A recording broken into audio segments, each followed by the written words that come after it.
നിങ്ങൾ സീരിയൽ കാണുമ്പോൾ എന്റെ കഥാപാത്രത്തിന് എത്ര വയസ്സാണ് അതാണ് എന്റെ വയസ്സ്, അതല്ലേ? അത് മാത്രം അറിഞ്ഞാൽ പോരെ. അപ്പൊ ഞാൻ പറഞ്ഞു ഇപ്പൊ ഞാൻ ശരിയാ ഗീതാ ഗോവിന്ദത്തിൽ ഗോവിന്ദൻ എന്ന് പറയുന്ന ക്യാരക്ടർ എനിക്ക് 45 വയസ്സാണ്.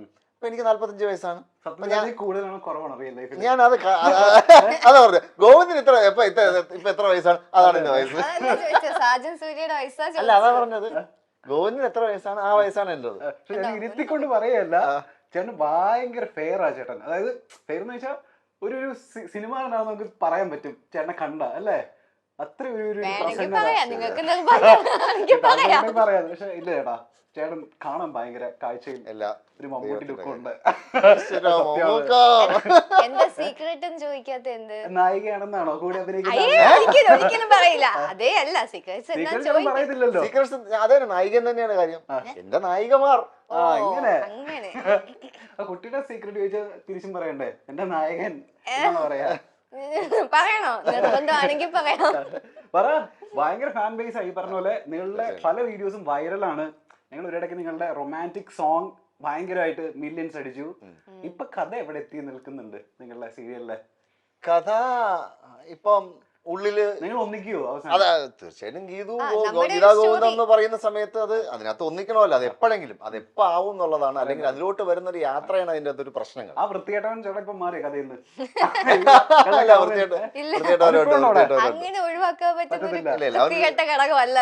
അവനൊരു 10 ഇടിയും കൂടെ കൊടുത്തിട്ട് മാറ്റുള്ളൂ.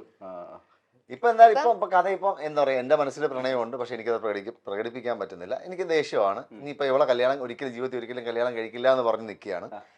അവളുടെ മനസ്സിൽ ഇപ്പോ എന്താ പറയുക, പ്രണയം തോന്നിക്കാൻ വേണ്ടിയിട്ട് പല ഭാഗത്തു നിന്നുള്ള പ്രഷറിൽ നിൽക്കുകയാണ്. അങ്ങനത്തെ ഒരു അവസ്ഥയിലാണ് നിൽക്കുന്നത്. ഇപ്പൊ എല്ലാവർക്കും അറിയാം ഗീതാ ഗോവിന്ദം എന്ന് പറയുമ്പോൾ ഗീതുവിന്റെയും ഗോവിന്ദിന്റെയും കഥയാണ് എന്നെങ്കിലും അവർ ഒന്നിക്കും. പക്ഷെ ഇത് എങ്ങനെയാണ് സംഭവിക്കുന്നത് എന്നുള്ളതാണ്. ഇങ്ങോട്ട് വന്നപ്പോ ചില അമ്മമാരൊക്കെ എന്നോട് ചോദിച്ചു അവർക്ക് കുട്ടികൾ അടുത്തെങ്ങനെ ഉണ്ടാവും എന്നൊക്കെ ചോദിക്കാൻ പറഞ്ഞു. ഞങ്ങൾ ഒരു കൊല്ലം ആവുന്നു ഗീതാ ഗോവിന്ദം തുടങ്ങിയിട്ട്. ഈ നെക്സ്റ്റ് മന്ത് 13th ഒരു കൊല്ലം ആവും. ഇപ്പൊ ഇതുവരേക്കും നമ്മൾ ഇതുവരെ അങ്ങോട്ടും ഇങ്ങോട്ടും വഴക്കുണ്ടാക്കുന്നല്ലാതെ ഇതുവരെ അങ്ങോട്ട് സ്നേഹിച്ചു തുടങ്ങിയിട്ടില്ല. അതില് പ്രേക്ഷകർക്ക് ഒരുപാട് പരാതിയുണ്ട്. കുട്ടിയുടെ കാര്യമായിട്ട് ബന്ധം എനിക്ക് മനസ്സിലായില്ല. അവൻ ചോദിച്ചതല്ലേ നിങ്ങക്ക് എന്താ കുട്ടി ഉണ്ടാവും? അതിപ്പോ പറഞ്ഞതിനകത്ത് എനിക്ക് ബന്ധം റിലേഷൻ കിട്ടിയില്ല. സ്നേഹിച്ചാലേ കുട്ടി ഉണ്ടാവും. ശരി.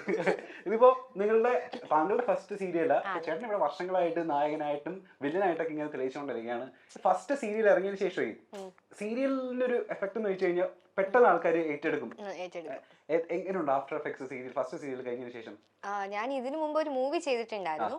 അത് കണ്ടിട്ട് എന്നെ റെക്കഗ്നൈസ് ചെയ്യുന്നത് വളരെ ചുരുക്കമാണ്. പക്ഷെ ഈ സീരിയലിൽ വന്നതിന് ശേഷം എവിടെ പോയാലും ഗീതു മോളെ എന്ന് പറഞ്ഞ് വിളിച്ചുകൊണ്ട് വരാത്ത അമ്മമാരില്ല. അതുപോലെ തന്നെ യങ്സ്റ്റേഴ്സിലായാലും ഗീതു ചേച്ചി ആമ്പിള്ളേരുടെ ഇടയിൽ എനിക്കറിയില്ല, ഞാൻ മാരീഡ് ആയതുകൊണ്ട് അധികം ആൾക്കാർ വരാറില്ല. പക്ഷെ അല്ലാതെ അമ്മമാരും അനിയത്തിമാരും ചേച്ചിമാരൊക്കെ വിളിച്ചുകൊണ്ട് വരാറുണ്ട്. ഒരുപാട് റെസ്പോൺസ് ഫേസ്ബുക്കിലും ഇൻസ്റ്റയിലും ഒക്കെ നമുക്ക് പേഴ്സണലി മെസ്സേജ് അയച്ച് പറയാറുണ്ട്. അത്രയ്ക്ക് ആൾക്കാർ ഏറ്റെടുത്തു എന്നുള്ളൊരു കാര്യമുണ്ട്. ഈ എല്ലാരും ചോദിക്കുന്നത് ഈ പല്ല് ഇഷ്ടമാണെന്നാണ്, പല്ല് അടിച്ചിറക്കണമെന്നാണ്. ഞാൻ ഇതുവരെ ചോദിച്ചിട്ടില്ല. പല്ലിന് ഭയങ്കര ഫാൻസ് ഉണ്ട്. അതാണ് എന്താ സംഭവം? സത്യം പറഞ്ഞു കഴിഞ്ഞാൽ എനിക്ക് അടിച്ചിറക്കണമെന്നുണ്ടായിരുന്നു. ഇളക്കരുത് എന്റെ വീട്ടുകാരും പറഞ്ഞു, എന്റെ കെട്ടിയവനും പറഞ്ഞു, ഇപ്പൊ കൂടെ ഉള്ളവരും പറയുന്നത് കൊണ്ട് ഞാൻ അതങ്ങനെ വെച്ചുകൊണ്ടിരിക്കുന്നു. അപ്പൊ ഒരുപാട് ഇത് ഇഷ്ടപ്പെടുന്ന ഒരുപാട് പേരുണ്ട്, ഇഷ്ടമില്ലാത്തവരും ഉണ്ട്. നൂബിൻ ജോണി വീട്ടിലുണ്ട്. കള്ളം പറയരുത്. അവൻ ജിമ്മിലാണ്.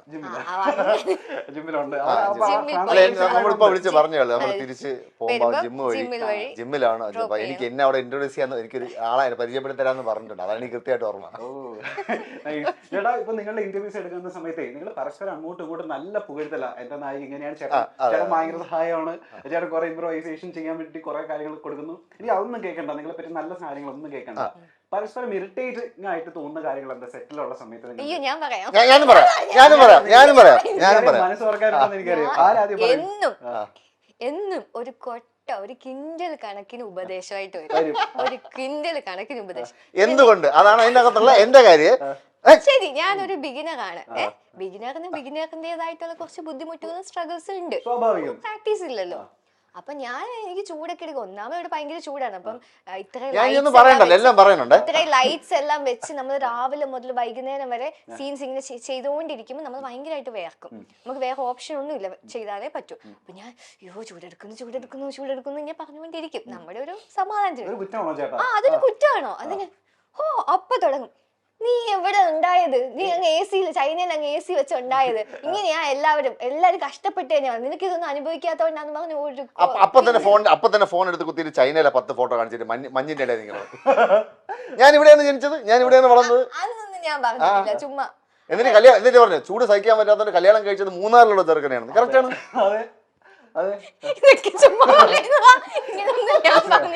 ഞാൻ കല്യാണം കഴിച്ചത് പോലും മൂന്നാറിൽ ഞാൻ ഒരു കാര്യത്തിന് വാ പൊളിക്കാൻ പറ്റത്തില്ല, അപ്പോഴേ കൗണ്ടർ അടിച്ച് വാ അടക്കി എല്ലാവരുടെ മുമ്പ് വെച്ചിട്ട് അവസാനം ഞാൻ സഹിയായിട്ട് സാധിച്ചേട്ടാ ഇനി ചിലപ്പോ പറഞ്ഞു കഴിഞ്ഞാൽ ഞാൻ എന്തെങ്കിലും പറഞ്ഞു പോകും.